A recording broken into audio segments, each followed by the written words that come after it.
Ready to go? Yep. All right. Okay, welcome back to streamofconsciousnesspodcast.com. This is Joel Brick-a-Brack Cox. I am Joe Potty Chair Stout. This is Jonah Dishpan Roth and Laura Speed Limit Roth. Welcome to the show. So, question, Laura. How fast do you drive? Above, below, or at the speed limit? Above. By almost exactly 5 miles an hour. Are you a cruise control type of gal? If I'm on the highway, yes, because otherwise my foot gets me in trouble. I tend to just not realize that it's going, and so I just go. Same here. No, if you don't Without have a cruise listener control, home, I have my hand like raised. 90 miles an hour. Are you lead-footed? I usually notice that I'm about 83, and then I pull it back and set my cruise. When there's nobody in front of me. Wait a minute. I just want to point out that you didn't say 80. You said 83, like, very specifically. Like, that's what it always seems to be. I don't know. I noticed it. That's like whenever Joel says a place is roughly 1.3 miles away. That's what that reminded me of. Joel he does it all the time. Like it was about 1.3 miles. Not it was about a mile away. It was 1.3. You hit like about 83 miles and you go, oh, I better slow down some. That's whenever you lighten up. I'm bad for it. I will admit I have a super lead foot. Like if I'm not paying attention, and lately, like at work, they've been sending me to a couple of different stores. Like when I go to the store that I'm stationed at, it's a 10-minute drive. I jump on the highway. I get a couple turns before I hit the highway. I'm not too far from it where I live. I hit the highway. I cruise control. I put it at about 60 because the speed limit's 55. But I know cops sometimes sit there, and I cruise off until I get off, and then you really can't go above the speed limit beyond that up to where I work. So like but if I'm on the highway at all, I am a cruise control kind of guy. Like I have to have it set. Otherwise, I will find myself doing like my car will start to shake, and I'll go, I don't have control of this anymore. And I'll look at the odometer, and I'm like, holy shit! And then I gotta like slow way down, and not even like we're to the point where like you can just let off the gas. Like I have to brake to slow myself down to even a limit where like cops will go, that guy's not worth pulling over. Like I literally have to slow myself down. So here's what happens to me all the time. I'll put cruise control on. I'll be cruising, and like I think I'm breaking the speed limit. I see the cop. I'm like, oh shit! I go hit the brakes. I'm like, I'm actually within the limit. I do that too. Do you guys hit the brake whenever you see a cop? Like no matter how fast you're going, you just automatically like your knee-jerk reaction is to brake the car? Yeah, just in case. I'll look at the speedometer. But the thing is though, you know that if you hit the brakes and they see those lights, they know you're doing something wrong, and then they pull you over. You know what though? I hit them. I could be if the speed limit is 55 and I'm doing 55, I see a cop and I brake, and now I'm doing 40, and everybody behind me is going, "Dude, just go, you asshole!" Like I see a cop and I go, "No!" Like I freak out. Wait, nope. Downshift. That way I slow down all that hitting the brake. When you think the cop's going to see your brake lights and think, oh, this guy's... No, they don't. Whatever they clock you at is what they clock you Yeah, at. but sometimes they're not clocking. They're just sitting there, and then they see the lights and like, oh, that guy did something wrong. That's why you only hit the brakes before they can see your taillights. Honest to God, I was coming down. This is like years and years and years ago. I was heading to. I had a day job. I was doing construction at the time, and then I was also working for a theater at night. Like I was assistant stage managing. Not the dirty kind. Not the kind that Pee Wee Herman gets arrested For that listener at. at home, I just groaned and hung my head. But I was flying. I was supposed to be there at 5, and I left this job at 5, and I was probably at least a half an hour drive away. So I'm soaring down the highway, and I see, like, as I'm turning this bend, I see a cop in front of me, and I mean, like, I power hit the brakes. Like, I was like, down to a stop. The cop literally had his lights on before I even passed him. Like, he was just like, this is absurd. I saw that last night. The cop turned his lights on, and the guy was still got in front of him, and is still behind him. The guy got in front of him, and he just pulled over. It's like he pulled himself over. Like, who does that? I literally could have probably, if I tried hard enough, I could have stopped behind this cop. And I really wish I would have in hindsight. But I was young and I was stupid, so I was maybe a little smarter than I am now, because I would have been a little more of an arrogant douche now, but which would not have been in my favor. But so I slowed down and I pull over, like, literally almost in front of the cop. Like, he really didn't have to get onto the highway to pull me over. He just pulled up on the curb a little more. So the cop comes over and he's like, I clocked you at 70 miles per hour. And I was like, there's no way that's how slow I was going. And he was really cool about it. He's like, we're going to bump it down. We're not going to get any points on your license, but you're going to pay this. And I went, yes, sir. Thank you very much. And no. He asked me if there was a medical emergency. He came up and the first thing he said, is there a medical emergency? And in my infinite wisdom, I thought, this is the opportunity I'm waiting for. I said, yes, sir. I have to poop. Because in my mind, he was going to go, you got to poop, dude. Get out of here. Speed, go faster, man. What are you waiting for? No, what he did was walk back to his car, come back out. He wrote me a ticket, and he was cool. He was leaning on me, and he said, "I'm gonna dumb this down. I clocked you at this much, but I'll say you were doing this much, and that way there's no points, but you still have a fine." And of course, I said, "Thank you, sir," but I was kind of like also still seeing if I could maybe play this whole maybe I poop my pants kind of thing, and he would like take some leniency on me and let me go. Here's a picture. Is my phone? I had to poop. He goes, writes the ticket, comes back. What the? I pooped. Sorry, sir, I pooed. But I didn't even have to poop. Like, I was just flying trying to get to this other... And really, I shouldn't have because it was a theater job. Like, I could have showed up an hour late and they would have been like, oh no, what do we do? Joe's not here. Like, the show went on. Like, they didn't need me. But I wanted to make a good impression, so I was flying there. But so the cop ended up letting me. He let me go. He wrote me a ticket, but he dumbed it down a little bit. But yeah, so like I am, and that was a long time ago. But I am definitely heavy-footed. Like when I get in the car, like I'm really, really bad for it. And then, so like that's why now I set my cruise control because it keeps me out of trouble. Because there's been too many times where I've been driving and I've just gone like holy shit, like I'm like soaring past people. People are already speeding, thinking, oh man, I hope I don't get a ticket. And then my dumbass is like right past them. See, my rule of thumb, I found that dumbass going way too fast. And follow him? Follow him. That's a terrible idea. Let me tell you why. But I make sure I'm going 5 miles slower. Well, let me tell you why that is not a great idea. Because I have, not only do I have friends who are cops, I have friends whose parents are cops, and they have every single one of them told me this story. I pulled over a guy. The guy said, how come you didn't pull over the guy in the blah, blah, blah car? He was going way faster than me. And they go, because you were easier to catch. So don't assume just because somebody's going faster than you, they're getting pulled over. They're not going to go, get out of my way so I can get that guy. They're going, screw that guy. I'm going to pull you over. You're going to pay a ticket. I'm still going to meet my quota. Because they got a job to do. And when you do your job, or you're like, can I do my job to the absolute utmost, absolute possible best I can do my job? Or are you going, how can I still get paid the same amount, look good, and be finished with my day? Yes, but when you're doing 5 miles slower, that guy has a head start. So by the time he pulls his lights on and goes out, you're too far behind. Hopefully, unless the cop was like sitting in his car playing with his radar gun, jerking his wiener while he's going, oh, well, there she get. There goes another asshole. I'm just going to wait a minute. There goes Joel. I'm going to get him. I got a question for you. Have you ever talked to an officer saying that has somebody following them?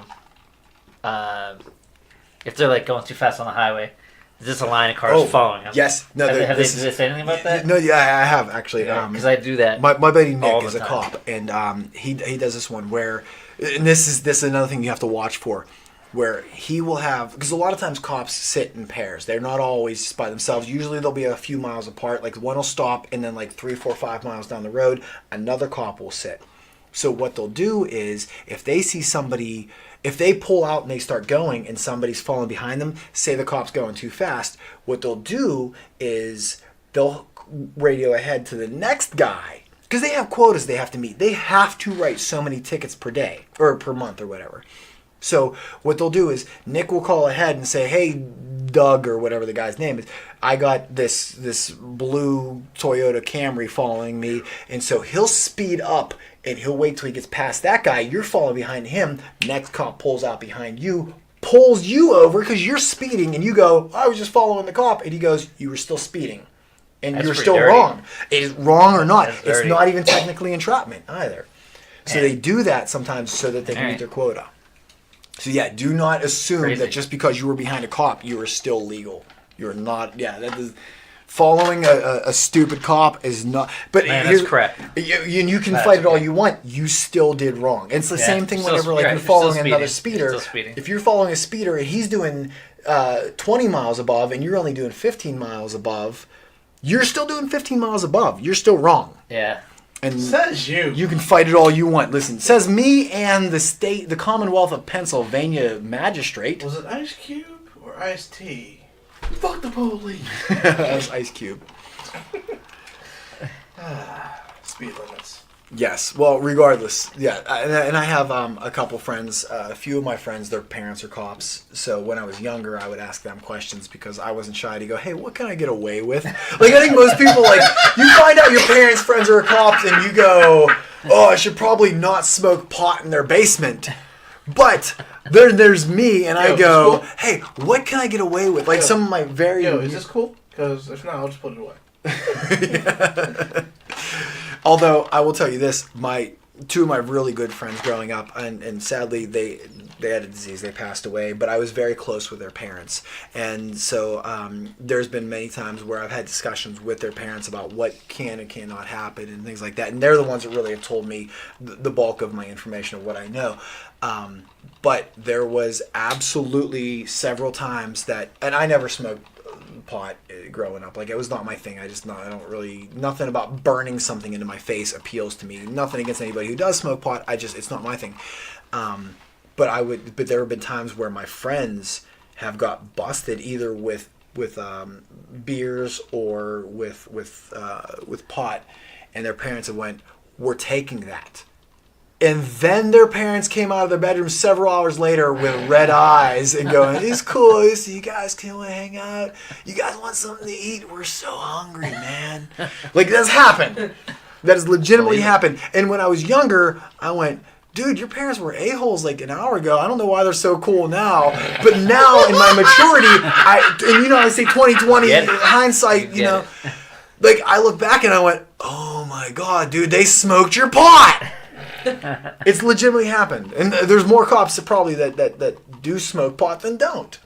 They confiscate it and go, "You're free to go." What that means is you're off the hook, and now I have your drugs. So, yes, that happens. So hypothetically, you're a cop. You confiscate someone's drugs, but they're tainted, and you die from overdose or whatever.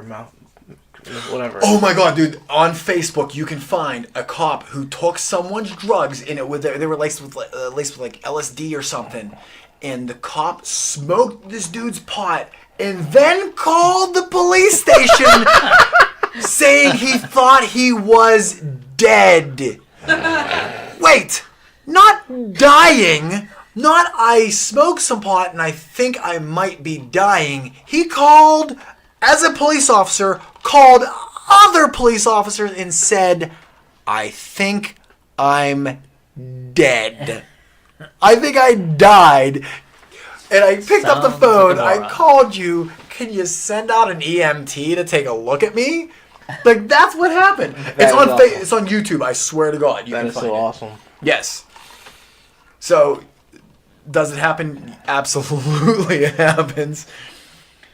But, yeah, and I think most cops, like, I didn't know this, like, being a police officer is one of those jobs. It's like a job like working at Wendy's. Like, you can become a police officer. I just assumed that's one of those jobs, like, people have to commit their life to. Like, you sign a lifelong contract. Like, you become a police officer and you are just that for the rest of your life. There are so many people in the world that become police officers and go, "Yeah, not for me. I'm going to go sell real estate," or whatever shit they come up with instead. Like, there are many people. You probably know several people that used to be a cop but are no longer a cop. Like, that stuff actually happens. And, like, these people, they become cops. They then pull people over and go, "Oh, we found a joint in your ashtray, but we're going to let you slide, but we're going to confiscate it." Take that joint, smoke that joint. Then they stop becoming a cop and go, "Holy crap, man, I didn't know weed was so expensive." And so they stop smoking weed. It happens. I swear to God. This is like a legitimate thing. I'm not making this shit up. There are tons of people that do that. sounds like personal experience. No, right? It does, but like no, I know several cops, and I've shared several stories and several beers with these people. But no, here's the thing: is Sarah doesn't listen to the show, so I can tell this one. My wife is very diehard proud of the fact that she has never done drugs in her life. She's had a few drinks, but she has never smoked any weed. She's never even so much as had a cigarette. And she, a lot of times, will start to brag about how neither one of us have ever done any drugs in our life. And when she starts going on, Joe and I have never done any. They were like she's just better than everybody for some reasons because she doesn't smoke a joint in her life. And she goes on, well, we've never, blah, blah, blah, blah, blah. And I just sit back and go, And in all fairness, I have maybe 4 times in my life, I have smoked pot. And every time I went, this doesn't feel like it's something for me. And then I go, all right, try it one more time. And I did it a few more times, and I went, it's just not my thing. There's nothing wrong with it. I don't dislike it. I just don't like it. It's not something that I'm going to go out and do. If somebody was like, hey, man, you want to hit off this? I'm going to go, nah, I'm cool. Thanks. Drinking Jack and Cokes instead. Right. No, I'll drink like a fish because I'm say. Irish. What's the saying? Cocaine's one hell of a drug. I just burped as I said that. I hope that didn't show up on the show. It probably did. No, I don't even care. I've had a lot to drink today. I'm allowed to burp. Cocaine's hell of a drug. Mm-hmm. It is. I've never done cocaine. I will say that I've never snorted anything up my nose. At least I have that much going for me. But I have definitely. I didn't smoke a joint. I hit a bowl several times. I remember in college, the age-old debate was, if we got Joel high, would he be paranoid or would he be mellow? We should find out. Remember on Anchorman when they did like heroin or something on the show, or they did cocaine or whatever? Vaguely. Did you ever see Anchorman? Okay. We need to do that on the show where we get you high. I don't think we can do that in the state yet. We how do they know we did it for real? What are you going to do? Hey, take a hair sample off of me? I'm bald as shit. They're not going to find out. Spinal Tap. No. I mean, to be fair, you guys are kind of announcing this in advance. No, that's okay, though, because I don't think that we have anybody who's listening to this show that's like, I don't think the DEA is eavesdropping on us. I'm fairly certain that since the Bush administration left office... But how cool would that be if the DEA listened to Stream of Conscious? Dude, that would be great. Do you know how much publicity? That would be worth the jail time. Our show would skyrocket. You do realize that the current Attorney General is like... Not totally listening to our show? Totally hooked on reefer madness and thinks everything is the devil and let's drink our malts while we're slapping people on the wrist. There's no such thing as bad publicity. I don't know who said that, Jerry Lewis or somebody. But still, like, the point is, if we got hit for something like that... I'm picturing the CIA, some basement, they're listening to the podcast. Suckers, we listen to this every week. Nobody's eedropping on us. What is this, Snowden? I mean, come on. They're actually downloading and listening to it. Right. I'm just saying that I don't think that Edward Joseph Snowden is listening to our show going, oh, we got to get these guys. Or maybe there's some laboratories doing testing on animals, and they have our podcast as background noise for some experiment. I don't think that would make us... I don't think it's going to put us in a position where somebody's going to show up. Like, the DEA is not going to pound on your door going, come out with your hands up! Like, it's not going to happen. I'm saying, you know how many people smoke pot throughout the day? There are some people listening to our show right now. Dave and Machine Gun Mike are high as a kite right now. I doubt Dave is high as a kite right I don't now. know Dave, but I'm just saying hypothetically. He's a school teacher with 2 kids. He definitely is high right now. There's no chance he's not smoking. I think like a huge percentage, there are more people that smoke pot than smoke cigarettes. Like by a lot. So I don't think we're going to get hit because we're 2 dudes with a podcast that went, we got high. Jim Jeffries announces on HBO that he does more cocaine than the entire administration of JFK. Like, come on, there's no way they're going to go, we got to get these 2 guys filming a show out of their basement. Hey, I'm saying we're in the clear. It's a spare room, not a basement. All I'm saying is if we got high, hypothetically, if we got high, we would get away with it. Have you ever smoked pot? I have not. I believe that. I'm not going to ask you because I don't want to incriminate anything. Well, here's the thing. My aunt smoked cigarettes all day long and died of lung cancer. And I remember being a little kid and her smoking those cigarettes and me worrying about getting ashed on. You worried about getting dirty? No. As in hot ash falling onto my head. And then when she died of lung cancer, I'm like, yeah, that's not past that one. Okay, no, and I get that. That is definitely a reason to avoid being a habitual smoker. And I'd like to try vaping, kind of, but then that'd make me a douchebag, and I can't do that. You'd have to go a man bun and because start calling vaping everybody sounds like bra. something I would do. Like, it's like, there's electronics involved, you can build shit. I would rather smoke pot than vape, personally. Nothing against, I know people who vape too, but I've heard if you really want to get high, you get an airbrush. And you smoke pot through the airbrush somehow. Through an airbrush? Mm-hmm. Like a painter's airbrush? No, like a airbrush guy who does like this. Like the guys down in South Central that like paint your car for like $10. You can smoke weed through that? Supposedly. Alright. I knew a guy who swore by it. I never got the details because I'm like, that sounds kind of wrong. Now, I will say this. One of the biggest reasons that I don't do marijuana is... Your kids? Well, okay. No, come on. That's a big reason, too. No, your kids are why you're broke. Therefore, you can't afford pot. I'm broke because of the kids, but having no money is not, like... It definitely affects how much I could buy. So, but hypothetically... It's the actual breathing in the smoke. If you were like, hey, here's a brownie, I'd be like, well, I like brownies and shit. Why not give it a try? So, hypothetically, Brianna and Bailey... Yes, there's a long stretch on for Bailey in here. Yeah, I know, right? They make pot brownies. Bailey thinks poop is a swear word, so let's go ahead and talk about how he might one day eat a brownie. Okay, go ahead. So, Brianna and Bailey make pot brownies. First of all, let me just tell you, kudos for them for knowing how to make pot brownies, because I hear it's a little more of a complicated process than just making regular brownies. So they make brownies, okay. And they go, hey, Dad, I made some pot brownies, because now it's legal. And, you know... Okay, yeah, in the year 2020 when Trump gets reelected. Okay, what do I eat a brownie? Yeah, is that your question? Do you eat pot brownie for your kids? Hell yeah, but I first say don't tell your mother. That's the stipulation. Listen, I've got way more looming over them. All right, do you want to have internet access? Because I'm the one who controls the password here.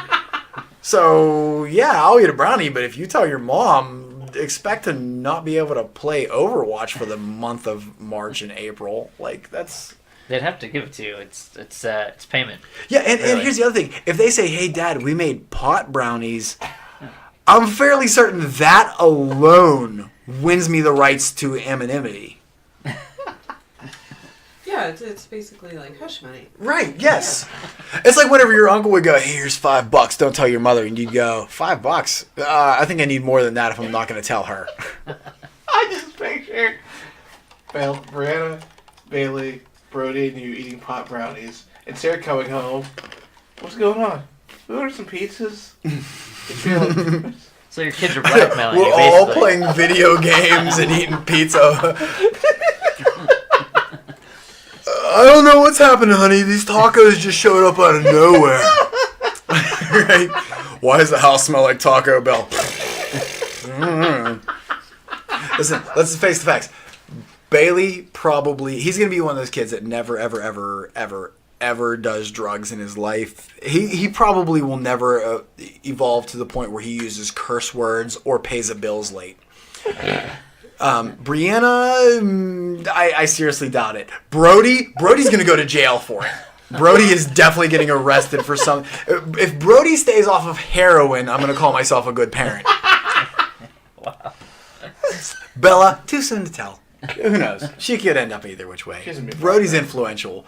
Brianna is like very influenced by Brody though. Like she does stuff like Brody is such a D-bag sometimes. And yes, I don't care that I just called my 9-year-old a D-bag. Like he can be such an asshole that he like says stuff that then she then reiterates back to me. She was like, I asked her for a hug the other day and she's like, I don't even like you. I was like, you're 4! You're 4 and you've already made that decision? Like, I'm your dad. Like, do you realize I'm the one who makes your chocolate milk?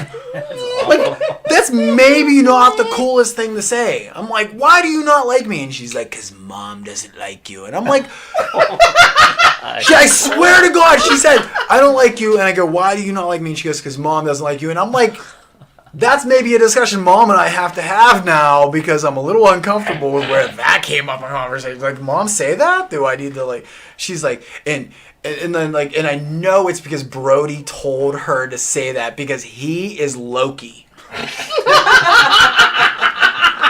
This kid, you know, like, every parent feels like their kids are sitting in a room somewhere just, like, devising some manipulative plan. They're twisting their imaginary mustache going, how can I make Dad's day shittier? Like, that happens. That absolutely happens. Brody does it.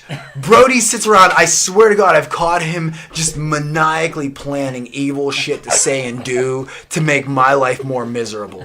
Brody's like, I know I'm 9, but I think I should shit on the floor and blame it on the dog. And I'm like, we don't even have a dog. I swear he told her to say that. I still remember the day. It was a birthday party, and Brody comes in. I look at him. I take my fingers. I take 2, put in my eyes. Yeah, one at him. that whole... I did that like 2 or 3 times. He walks out of the room. Hour later, Joe and I stay in the kitchen. You gave him the meet the Fockers look. Yes. Like an hour or 2 later, he walks in the kitchen, looks at Joe, goes the same exact thing to him. Walks out. He's like, "Where'd you learn that?" I'm like, "My bad. That was my fault." Like he needed instigated. Oh, dude, he is so rotten. It's ridiculous. I walk in, literally, you know, like some people walk in like as a parent, you walk in from work and your kid comes running up and they give you a hug and it's the best part of your day. That does not happen for me. I walk in and Brady goes, "Hey, Joseph." And I go, "Who?" And he goes, "Hey, Joe, why don't you make some dinner?" No, my all-time favorite is the time you had that headache in the car. Hey, old man, we getting the show on the road. We went, okay, to recap this story, we went camping, and I've never in my life had a migraine until this one time. We were driving back from camping, and it kind of like, it like snuck up on me. Like, it slowly creeped in. I was like, oh, I have a little bit of a headache, and then like a little later, I was like, this is really bad, and then like eventually it turned into a full-fledged, I could feel the blood pounding through my brain. I could barely keep my eyes open. I hurt so bad. My whole body was like just like aching and like just painful. But like through my neck all the way up through my head, just this like excruciating pain. And I'm driving the car at the time. And it was the only thing helped me. Like, I actually, like, my wife was like, do you want me to drive? And I'm like, no, because it's the only thing keeping me focused even slightly. But I couldn't handle it, and I've never been that bad. So we pull into a grocery store, and I'm like, I got to run in, and I gotta get something for this, because this is just unbearable. And I've never, ever had, like, this bad of a pain. So I go in, and I'm like, I'm like squinting my eyes and I can barely keep them open, and I'm like looking through the whole aisle, and I finally find some migraine medicine.